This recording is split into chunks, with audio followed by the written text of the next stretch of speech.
All right, well, welcome to Lecture 3. For those of you in distance land, I believe that the camera is only recording the screen and not what the camera sees, so you can't see me, so I'll try to remember to use the mouse as much as possible to indicate what I'm talking about on the screen.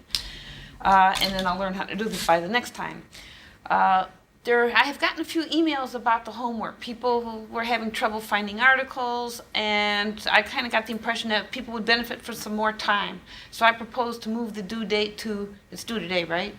Yeah, let's move it to Wednesday. I'm looking to see if there's a collective sigh of relief. You don't care, you guys all did it. Okay, well, you're awesome. But we'll let you hand it in on Wednesday if you want to. All right, so last time we talked about carbon dioxide and climate change. And we tried to establish that carbon dioxide is changing and temperatures we think may be changing. And we talked about some reasons for that, potential reasons for that. One is that we burn coal for electricity. So here in Ohio anyways, that's what we do. When we burn stuff, you create carbon dioxide and other smoke. And we talked a little bit about carbon capture and sequestration. So in this class, we're going to talk a little bit about who's responsible, which was in chapter 1 or 2. We're going to talk about units. Particularly, we're going to differentiate between power and energy. So we make sure we know what we're talking about. And then we'll start generating that stack where we look at the consumable, how much we consume versus how much we can produce using sustainable sources. So you recall in the last lecture we were talking about CO2 emissions, and carbon dioxide is a greenhouse gas. Carbon dioxide is produced and consumed in many ways in nature, like we breathe. There's one. But there are others. Concentrations of carbon dioxide have cycled over history, and that directly relates to global temperature. And we showed some data to show that last time. So what does climate change have to do with energy? Well, we showed that coal production has been increasing worldwide since the late 1700s, which, what happened then? Industrial Revolution. Industrial Revolution, they say in unison, exactly. Coal production still dominates CO2 emissions now. So it's not us breathing, even though there's an awful lot of us. We produce excess CO2. Excess means compared to normal CO2 production in nature, so we're producing more by burning stuff. The excess carbon dioxide is changing the climate. That's my view. You draw your own conclusion. And climate is very complicated to model. So here is a plot of greenhouse gases. Now this one includes carbon dioxide, methane, nitrous oxide, chlorofluorocarbons, all different kinds of greenhouse gases.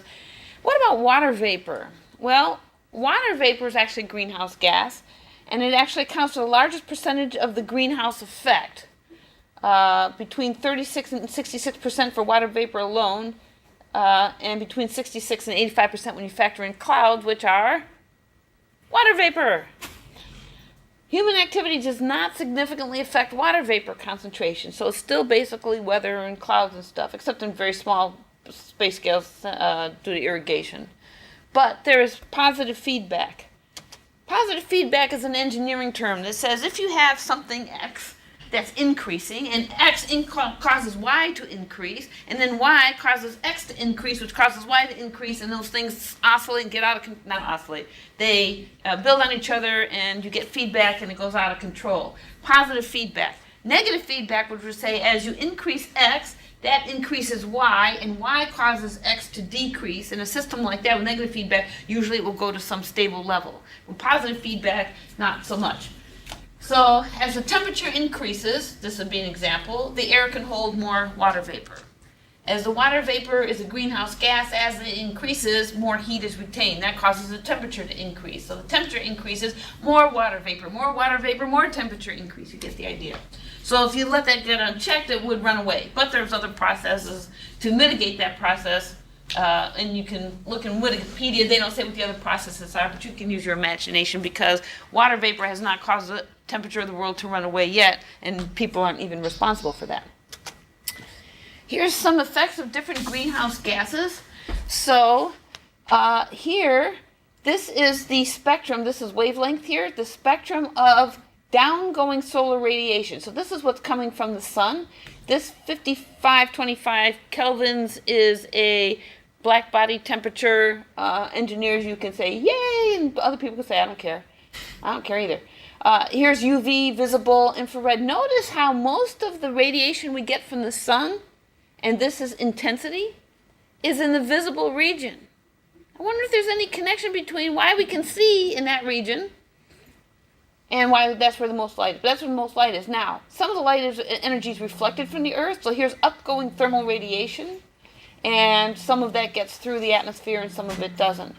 This chart here shows percent of absorption. So if you had 100% absorption, none of the light would get through. And here's low absorption. So these wavelengths of light, the visible, get through the atmosphere, which is good. Sunlight gets through the atmosphere so we can see and find our way to school. There's a few glitches here. If you're a fiber optics buff, there's a favorite one.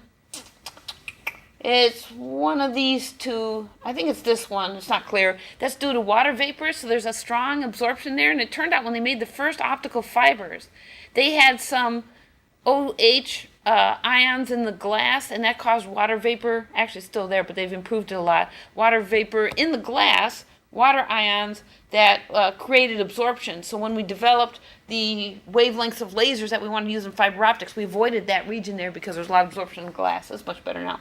But that's not related to this. So anyway, so absorption, there's a lot of transmission here. We have some spectral lines that get absorbed, including water vapor lines, and then out here, a lot of absorption scattering. Here's major components, again, wavelength, and I'm looking to see if this is on the same scale as this. So 0.3 is UV, 0.3 and below is UV, so it's about comparable. People can see from 0.3 to 0.7 microns. That's about what this is. It's not quite the scale. And this is a log scale here, you can see, because this is compressed and getting closer to 10, and the things are getting closer together. Anyways, major components of absorption, water vapor. Here's some water lines here. Water vapor absorbs a lot out here in the far infrared. Carbon dioxide absorbs a lot right here, and a couple lines here. Oxygen in the UV and ozone. Methane, little blips here. Nitrous oxide, remember that's one of the products of burning coal. And Rayleigh scattering. Rayleigh scattering is a fundamental effect of light that causes the sky to turn blue. If you want to know more about it, take physics. So we see the different greenhouse gases contribute in different ways, and if you add up all this stuff, so here's the total. This here is the combined effect of all these different greenhouse gases.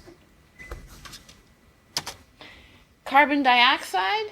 Here, so before we looked at carbon dioxide data from ice cores in Antarctica that went back a bazillion years. Here's recent carbon dioxide data from this place that I can't pronounce in Hawaii. Who knows how to pronounce that? Anyone here Hawaiian? Anyone here been to Hawaii? Okay, how do you pronounce it? Didn't go there, huh? Mauna Loa. Mauna Loa? Mauna Loa. Mauna Loa? Okay, we have it on good authority. So here you see the carbon dioxide fluctuates. Of course, it does it seasonally. If you correct for the seasonal variation, there's been a steady increase of carbon dioxide in Hawaii. Interesting. Before I go there, this is in parts per million. We're going from 383 or something to about 393. So it's not a big percent change, but it's steady over 5 years. Actually, that's a big percent change for 5 years. Greenhouse gases, so this is more about greenhouse gases. Water vapor, largest percent, we said this. Warming due to greenhouse effect of cloud cover is at least in part mitigated by the change in Earth's albedo. Anyone know what albedo is? It's sort of the reflectance of the Earth. According to NASA, the overall effect of all clouds together is the Earth's surface is cooler than it would be if the atmosphere had no clouds. That seems reasonable to me. Water vapor concentrations fluctuate regionally, but human activity does not significantly affect water vapor concentrations, except at local scales. Hey, we just said this. Here is the Clausian whoever relation established that air can hold more water per unit volume when it warms. So that's what else we said. We said as the air heats up, it can hold more water. As it can hold more water, you get more greenhouse effect. So this is just a restatement of that. And look, Wikipedia. Whoops. Eek. Okay, you recall this slide from our last lecture. These are the ice core, carbon dioxide, and temperature variations over the last 400,000 years. Only goes up to present. And then if you include the recent data on the same scale, so here's all those variations. So either whoops, I can't click. You see these variations here. When you compress the scale, they look basically flat. Industrial Revolution, and here we are taking off. So I claim there really is a significant increase. I claim this is not just natural variations of Earth due to ice ages and dinosaurs and algae or what have you. But you be the judge. We talked about logarithmic scales, so we said that if the scale needs to be really compressed up here and stretched down here so you can see the features, one way was to use a log scale. Remember that a log scale never goes to 0. It goes 10, 1, 0.1, it would be 0.01, 0.001, it would go down infinitely. Well, these numbers are so small, that's why this graph stops here, because it doesn't go to 0. And these are plotted on a log scale. But remember that the slope of these on a log scale tells you the rate at which something is increasing. Oops. So, which production grew fastest between 1930 and 1980? Let's take a poll. We got oil. So 1930 1980 is about in this region. Coal. Saudi oil. UK coal. How many people think it's world oil? Everybody. How many people think, almost everybody, how many people think it's coal? How many people think it's Saudi oil doesn't appear in that time frame? How about UK coal? Right, it's oil. Oil production has the steepest slope here. So that's been ramping up. Coal, this is the main energy source we had then, was ramping up very fast, and now it's still increasing, but not as rapidly as oil production. Greenhouse gas. So in 2000, people produced 34 billion tons of carbon dioxide equivalent, which is a big number. The unit is in tons of carbon dioxide equivalents per year per person. So again, this isn't what we're breathing out. This is a consequence of you and me driving, eating, what we eat, heating, lighting, clothing, health, safety. All this stuff takes energy. The world greenhouse gas emissions is 34 gigatons of carbon dioxide emissions per year. That's the area of this rectangle. This axis is tons of CO2 per person, and this is people. So if I multiply the height times the width, I get carbon dioxide per person times people. People cancel, and I get 32 gigatons of carbon dioxide for the world per year. So who's responsible for CO2 emissions? Not all the same. Who is producing the most carbon dioxide per person per year? We said it was North America, up here. We don't necessarily produce the most carbon dioxide total, because the area of this rectangle would be the total, but per person, it's the height of this, we definitely are. But you might say, look, Asia is producing more. The area of this looks bigger than this, slightly. But less per person. They have more people. Greenhouse gas pollution, 5.7 tons per person. This is world greenhouse emissions, greenhouse gas pollution. What's the difference? I don't know. I have to go back and read the book. You guys read the book. Do you remember what the difference is between these? Me either. Alright, so how many times more did Europe and North America pollute per person in the world compared to the world average? Which the world average was 5.5 gigatons per year. Oh, that's probably what that previous one is. This is average, and this is total. Okay, so do you think Europe and North America pollute 2 and 4.5 times the world average? Between 10 and 24 times the world average, this would be respectively, or 5 and 7 times. So North America, 24 is roughly 4 times 6, right? This is close to 6, so I'm going to guess it's this. Let's check. This is about 10, 11, 12. That's about twice this, roughly. So I'm guessing this is the right answer. You guys agree? Ah, there's this blue square. It must be true. What part of the world produced the most carbon dioxide emissions in 2000? So which part of the world produced the most carbon dioxide? How many people think it's North America? How many people think it's Asia? We had a few hands there. How many people think Europe? How many people think Africa plus the Middle East plus South America contributed the most carbon dioxide in a given year? Most people voted for Asia. That is correct. So the area of this rectangle is larger than all those other areas. Just because they have more people. Who's responsible for pollution? Now this is broken down by country. Year 2000. Just point out some things. Here's the United States, this peach-colored line. Here's Qatar. I can't say Qatar, I guess is how it's pronounced. As close as I can get it. Kuwait is up close to here. Canada is lower than us.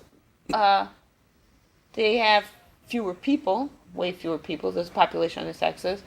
This is Ireland, Netherlands, Russia, Germany, United Kingdom is right here. Italy, France, Iran, Turkey, Egypt, Brazil.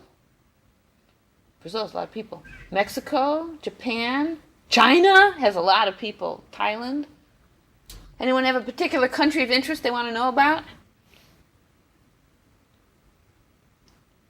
Okay.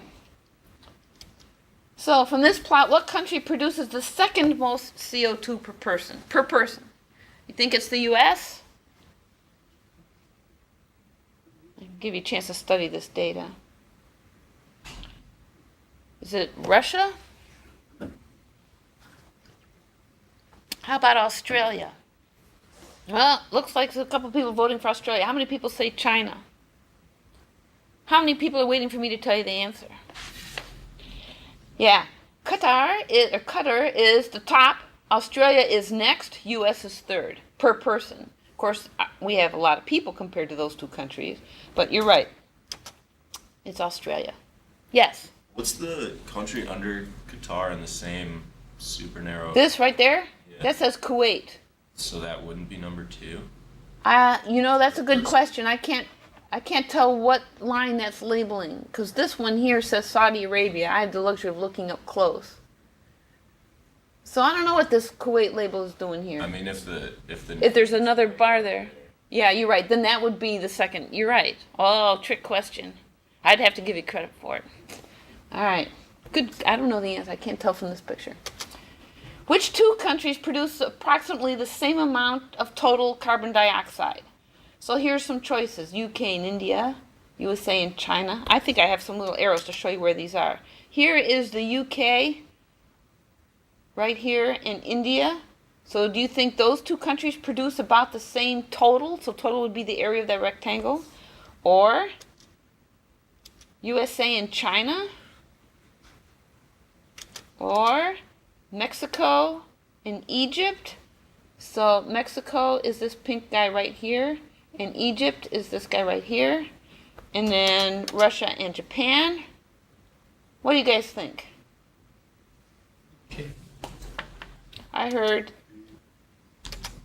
UK and I heard UK and India, but it looks like the answer, at least I thought the answer was United States and China. Their areas are the most similar. So let's go back. Someone said UK and India. Let's look at those. That's not it.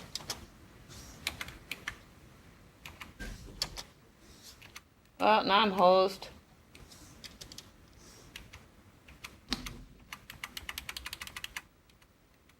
All right, fine.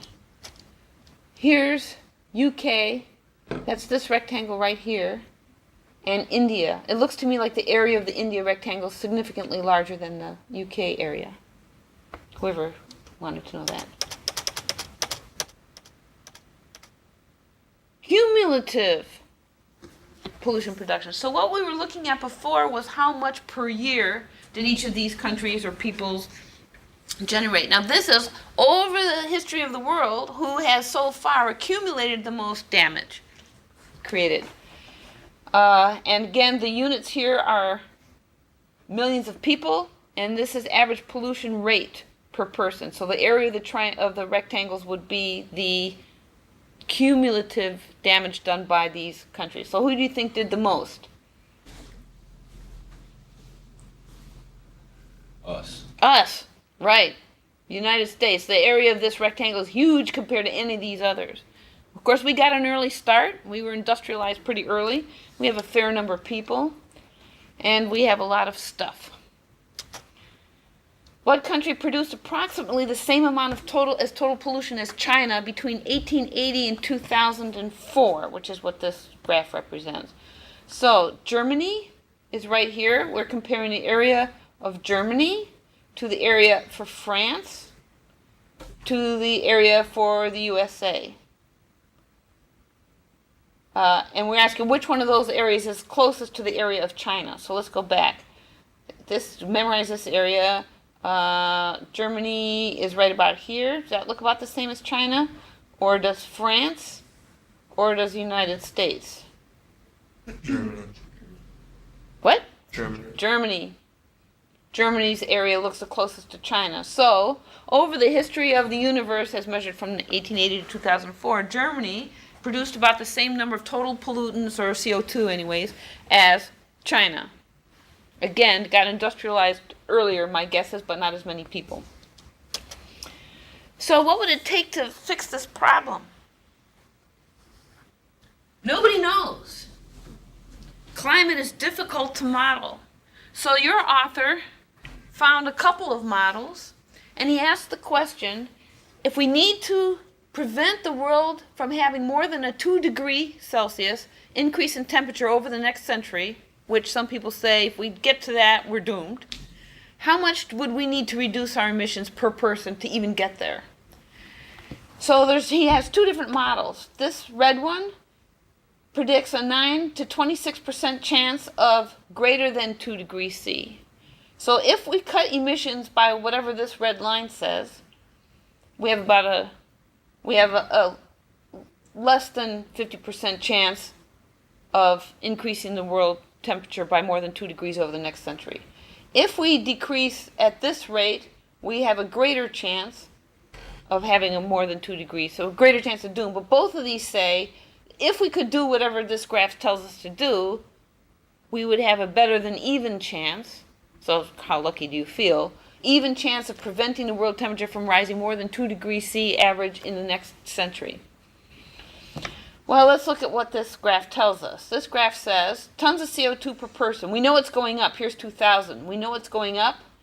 And this is 2050, so this is 2010. At 2010, if we stopped 3 years ago and started cranking down our emissions and reduced them according to this curve, so we went from, let's say, 6 gigatons per person to, because we were 5.5 in 2004. Let's say we got to 6 in 2010 and we stopped right away retroactively, and we cut it in half by 2025 and continued to reduce, we might get there. We'd have a reasonably good chance. If this were my chances of getting cancer, I would not be very happy. I would think I had a high chance of getting cancer, just trying to put it in perspective.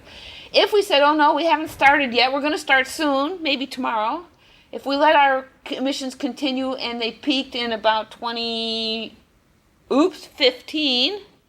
and then started really cranking down our emissions, we still have a better than even chance.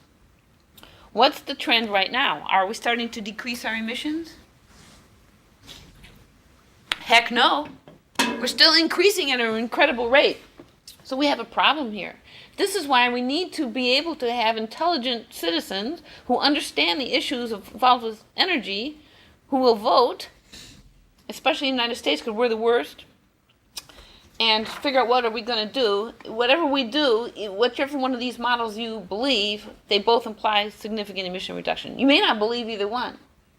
Yes? So is CO2 the only cause of global warming? No. Is it the major cause? Yes.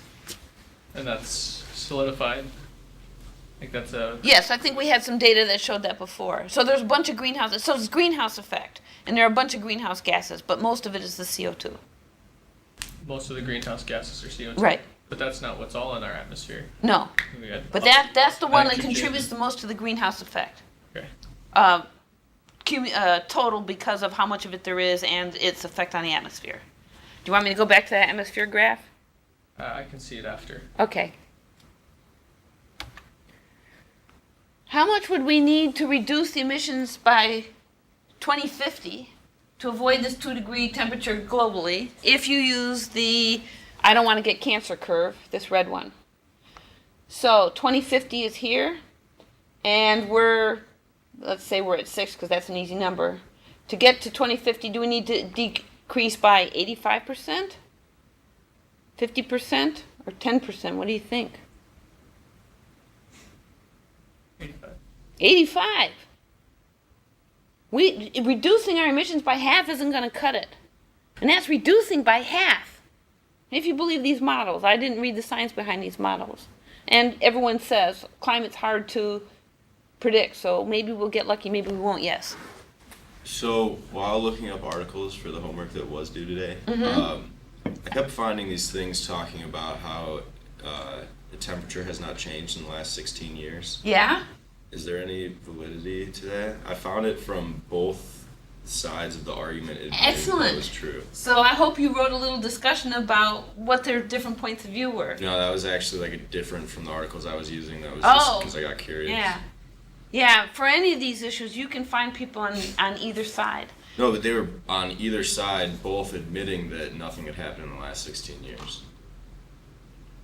Oh, interesting. Yeah. So I would want to read those articles then so I could figure out what they were talking about. Now, 16 years is a small window, Yeah. over the length of time. Interesting.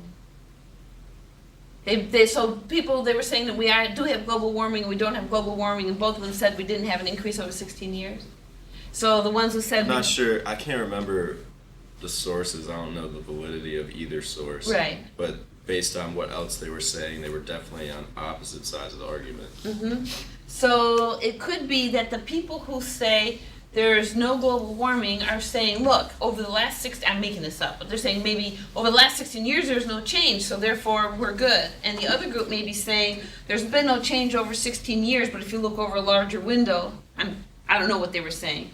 Okay. Or maybe they're making stuff up. I just didn't know. Have you heard anything about this no effect in the last 16 years situation? No, but it doesn't surprise me because it's such a small window of time. And look at last year, we had a record high temperatures average over the last year.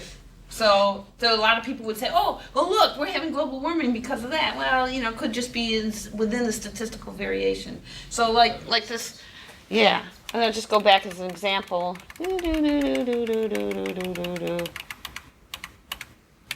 Here's an example of something that's oscillating, but there's still a trend, right? So we could be within these oscillations over the last 16 years in the data you're talking about and still have a trend or not have a trend.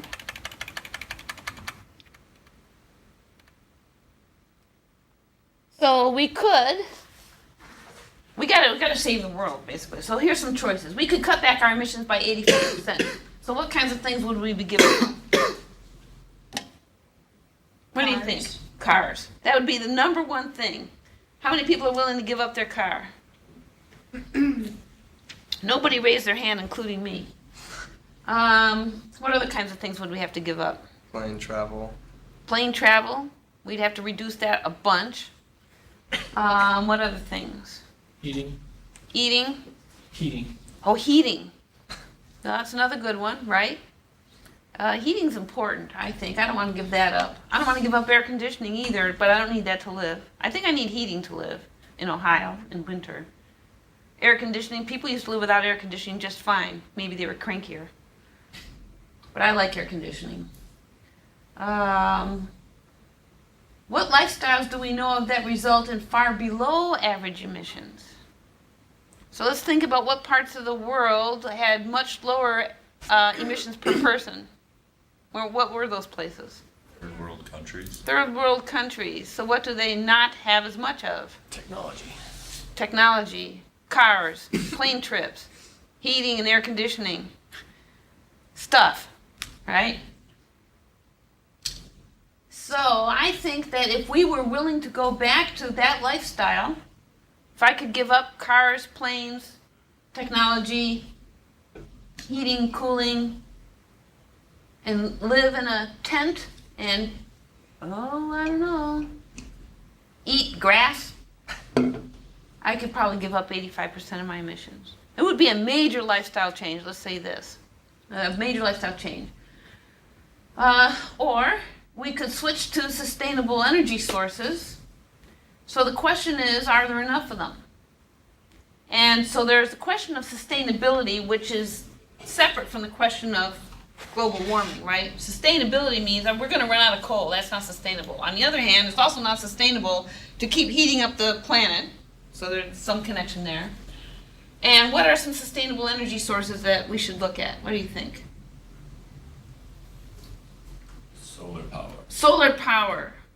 Any others? Wind. Wind. What else? Tidal. Tidal. Good one. I would say nuclear as well if we can get the right generation 4. Excellent. Nuclear is one we're going to look at. Some people say that's not sustainable because there's a finite amount of uranium on the planet. Sure, well, then it would be the same saying for windmills, there's a finite amount of metal, To make and windmills we have out to of? have metal, Yeah. make windmills. So there's nothing that's going to completely use, anyway, and if we use the right generation 4 power plants, we have thousands and thousands of years of. Perhaps. We're going to take a look at that too, because there are lots of different estimates about how much uranium there is and how extractable it is. You're going to like this course. And windmills is a good example, because if I put up enough windmills to capture all the wind, that could have deleterious effects on the climate as well, right? If there's no wind, it'll screw up our weather. Who knows what would happen? So I think you're right. I think there's a limit to how many windmills we can realistically put up. Plus, if I put up windmills everywhere, that's all those places I can't put buildings and schools and churches. I can't put windmills everywhere. There's going to be a limit to that. So in this course, we're going to look and see, is there enough sustainable energy sources from sustainable sources to keep us going at our current rates? And are there hidden costs? For example, if you put up windmills everywhere, where are you going to build your school? And maybe we can combine both. Maybe we can cut back our emissions and get sustainable energy sources, and maybe we can still survive. Or maybe we could take all the people that we don't like and ship them to the moon. No, we can't do that. Can't get rid of people. Here is a breakdown of greenhouse gas emissions in the world in 2000. So I got to use the mouse for the distance, guys. Hi, distance, guys. World greenhouse gas emissions, let's break this up. Look, this chunk here is due to energy. Okay, there's other stuff. Greenhouse gases, agricultural byproducts. One agricultural byproduct is, believe it or not, cows. Cows create, how should we say, a lot of methane, if you catch my drift. Don't catch their drift. There's a lot of methane produced here, so if you have a lot of cattle, that. But that's a small part of the world production. Land use, biomass burning, etc., about 10%, and then there's some waste. Of these blocks here tell you the different amounts. So this pink stuff is carbon dioxide. So for energy, this goes back to your question. Whoa! Almost all of it is carbon dioxide. There's some methane produced by energy, and there's some nitrous oxide. Agricultural byproducts does not produce carbon dioxide, noticeably. But there's methane and there's nitrous oxide. Land use does produce CO2, a little bit of methane, a little bit of nitrous oxide, and then there's some waste. But, so, people aren't the only problem. Although, if we're doing agriculture, I guess you could argue that we're doing this. And if we're the ones burning the land, or using the land and burning biomass, perhaps you could argue that. But we may not be burning it for energy, because that would be included here. Far and away, energy is the culprit. And far and away, CO2 is the worst part of the problem. People do not all agree. The biosphere and the oceans also produce carbon dioxide. For example, we breathe it out. Our part is very small and not significant. Our part of the biosphere part. Carbon is natural and the basis of life, so there are people who will say carbon is natural and the basis of life. Therefore, and there's a certain amount of carbon in the world, so we're just moving it around. How can that be bad? It's still carbon. So there's a lot of uncertainties. We don't know. And there's a lot of uncertainties in climate modeling. We don't know what to believe because we haven't had a chance to model the climate for thousands of years. So we don't really know if those predictions that we saw before are true. They could be better. Maybe we're going to be lucky, and they could be worse. We don't know. It's important to remember that people do not all agree. But the ones who don't agree with me are wrong. So when discussing climate change, we have to keep in mind also that there's a lot of financial interests involved. So there was rumors back when I was a teenager, that solar energy was this close and we were all about to get it, but everyone said, oh, the gas companies, the oil companies, they know how to do solar energy and they're suppressing it because they want to make money off oil. That was back in 1970, mumble. So, financial interest, something to think about. There's ethical issues also, so it's not all cut and dried. There are many people who don't think critically and they believe what their parents tell them or their friends tell them, and what they believe is not based on numbers but on skillful advertising. Right? Good thing you're college students. So the next thing we're going to do is we're going to talk about how much energy we could produce using wind, solar, tides, etc. And we're going to compare that to how much we use. And we're going to build up these stacks. And I thought we would, before we get there though, are we talking about energy or are we talking about power? And is there a difference? If you are a mechanical engineer or an electrical engineer, yes, there is a difference. So I'm an electrical engineer, so I have to make the distinction. So units for energy and power. Energy, the fundamental unit in the MKS system is joules. Power is measured in watts. You can remember a 30-watt light bulb, 40-watt light bulb, that's how the power of the light bulb. But energy is power times time. So a kilowatt hour, kilowatts times hours, is a unit of energy or power? Energy. Right, power times time. Kilowatt hour is a unit of energy. Now this is what I remember. This is my mnemonic for remembering this. I buy energy from the power company. That makes no sense. I should be buying power from the power company. No, I buy energy from the power company, and I buy it in kilowatt hours. It helps me remember that energy is in kilowatt hours. If it doesn't help you, you don't have to remember it. More on units. Power is therefore energy per unit time. It's the rate at which energy is consumed. So 1 watt is 1 joule per second, and a joule is a very small unit. If you think of I'm supposed to be using this. You think of a 4-watt nightlight bulb. This would be an incandescent nightlight bulb, turned on for a second. In 1 second, it uses 4 joules of energy. Joules are small. It uses 4 joules every second, or 4 watts of power. So joules times second, 4 watts of power. It makes sense for personal estimates to use this unit, and this is what we're going to use in this course. Kilowatt hours per day. Is this a unit of energy or power? Kilowatt hours, you told me earlier, watts is power, times time is energy. Energy divided by time, days time, is power, right? So this is a unit of power, and it's a rate at which we consume energy. We're going to be looking at kilowatt hours consumed per day per average person is what we'll be using. Some useful numbers. A kilowatt hour is 3.6 million joules. Did I mention joules are small? A kilowatt hour per day, this is the unit we're going to be using a lot of, is 1,000 watt hours divided by 24 hours. That works out to roughly 40 watts. So a 40-watt bulb burning all day would consume about a kilowatt hour per day. 24 kilowatt hours per day is 1 kilowatt, and that's 1,000 watts. That's still hard to put in perspective, especially because now we're going from incandescent bulbs to other kinds of bulbs, and so this 40-watt light bulb is not necessarily a good model. I don't know how far along the change you guys are. It makes a lot of sense to me because I'm old. But let's do a poll. How much power does a 40-watt light bulb use if it's kept on all the time? 1 kilowatt hour? 1 kilowatt hour per day. Notice that some of these are energy and some of these are power. We're asking how much power does it use. 40 kilojoules per second, or 36 joules per second. I think I work it out on the next slide. Oops, no I didn't. 40 watts is about a kilowatt hour per day.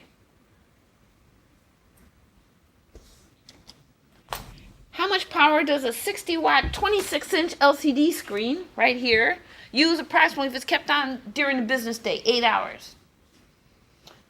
So, does it use a kilowatt hour per day? Does it use 60 watts? Does it use a half a kilowatt hour per day? Or 20 watts?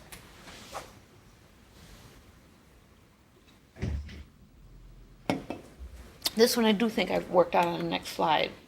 Let's work it out. Okay, the TV's on 8 hours per day, so I have the fraction 8 hours over 1 day. It consumes 60 watts when it's on, so I have 60 watts times the 8 hours per day. That worked out to 480 watts per day. You know, let's just round. We're doing everything in approximations here. Call it 500, that's a nice even number.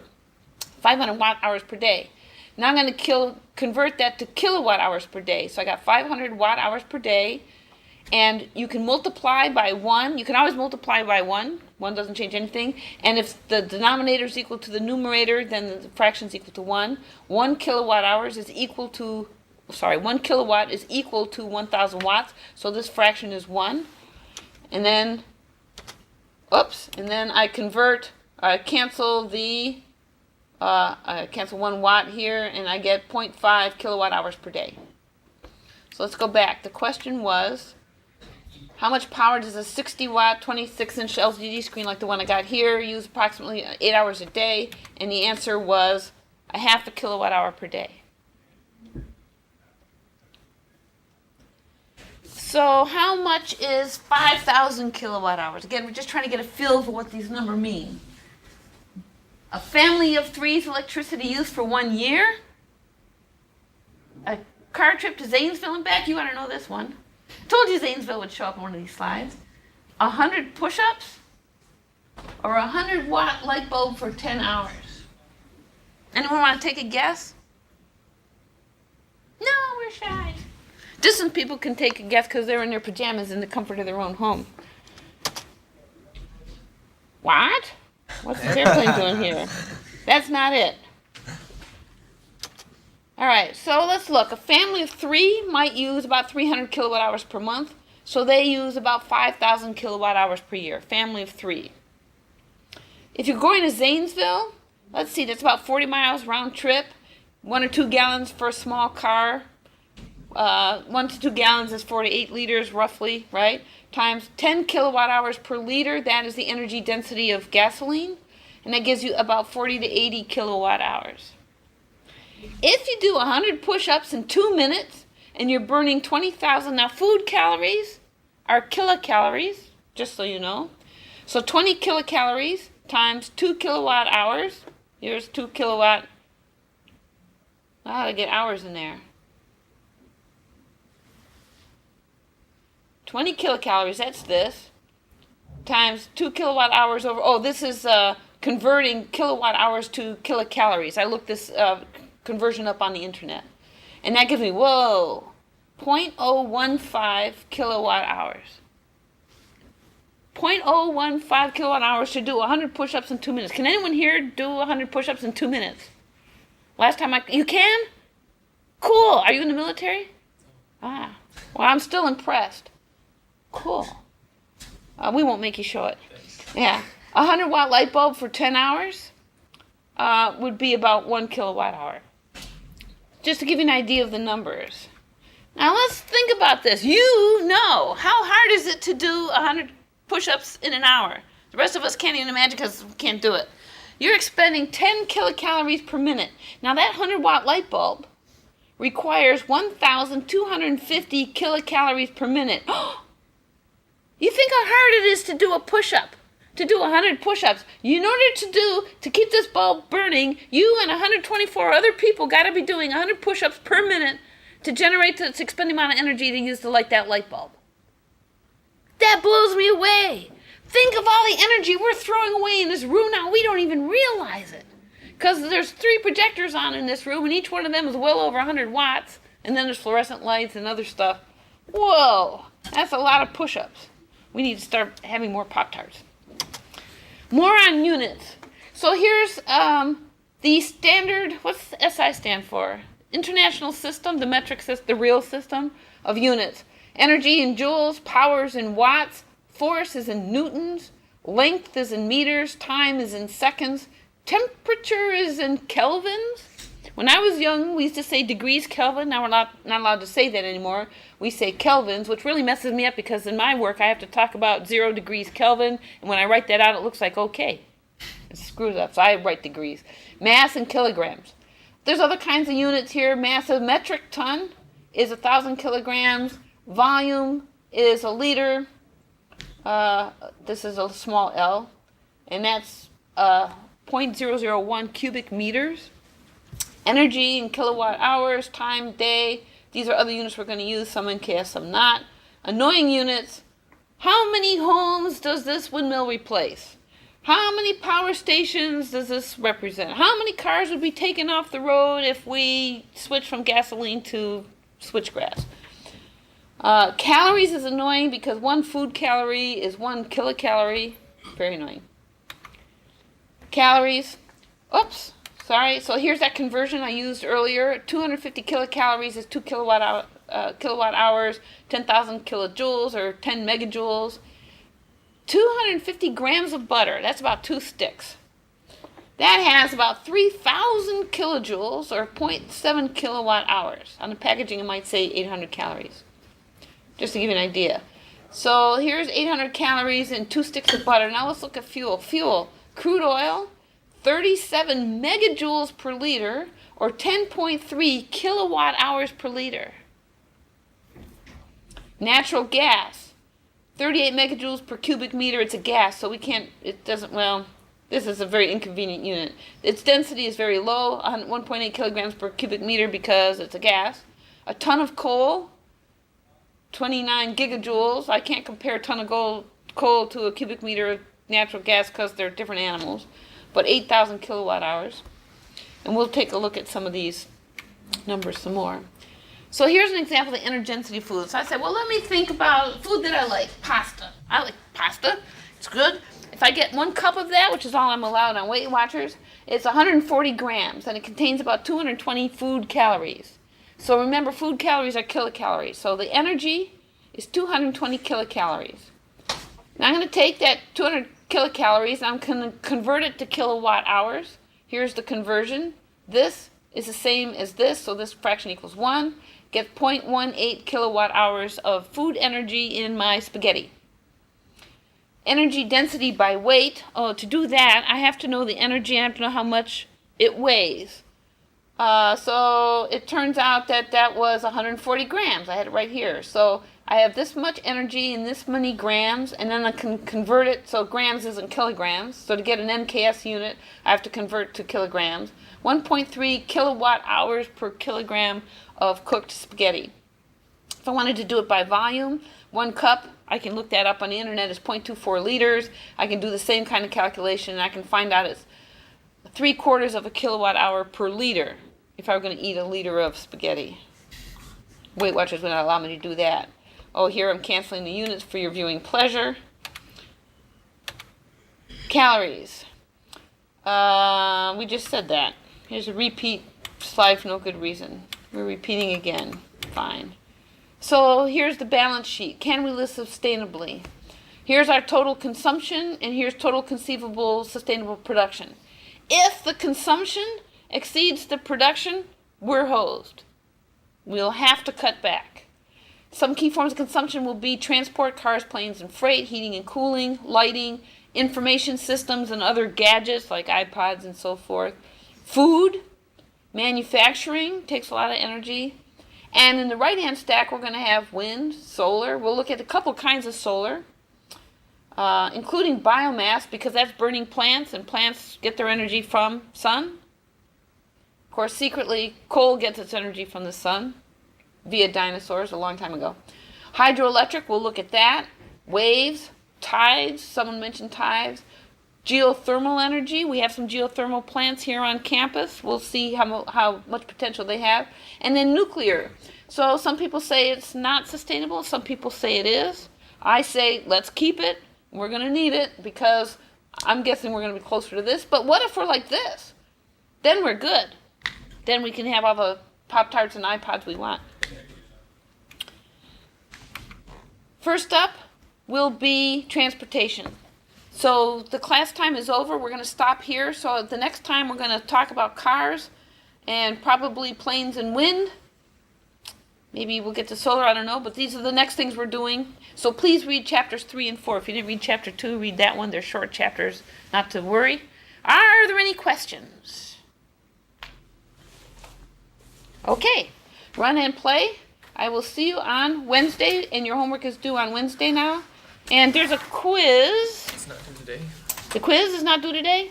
No, I was just asking. Oh, no, we decided to give people extension because some people wanted more time. I got some emails. In general, if you're feeling like there's not enough time to get the homework done or you're not prepared for the quizzes, if I get a number of emails from people, I'll move the due date because I don't care. But I won't do it for one person. You know, that's just someone, you know, stayed up too late. But if a number of people, that tells me that it was hard to find the articles or whatever. And, you know, I'm easygoing. When's the quiz due? Wednesday? Okay, great. Is everything due by midnight on that day? Yeah, we'll say midnight on that day. So like, Dropbox Wednesday night at Yeah, 11:50. that's right. Yeah. Any other other questions? Quiz is just on like chapters 1 and 2, or Yeah. And the quizzes mainly cover the stuff in the book. It's to make sure people are reading the book. oh, okay. Yeah, mainly. I think just one question from class, but yeah? I know it said that we had like 2 hours to complete the quiz, but are we allowed to leave it and come back, or do you not have it set up? Right now it's set up that, no, I don't think you can. No, all right. No. If you don't think 2 hours is reasonable. No, sometimes you gotta like fit 20 minutes of quiz in here and then do other things. Oh, yeah, I've been there. I don't think that Carmen will allow you to do that. I don't think Okay. it's smart enough. Yeah, I hope that the quizzes are reasonable. Okay. See you on Wednesday.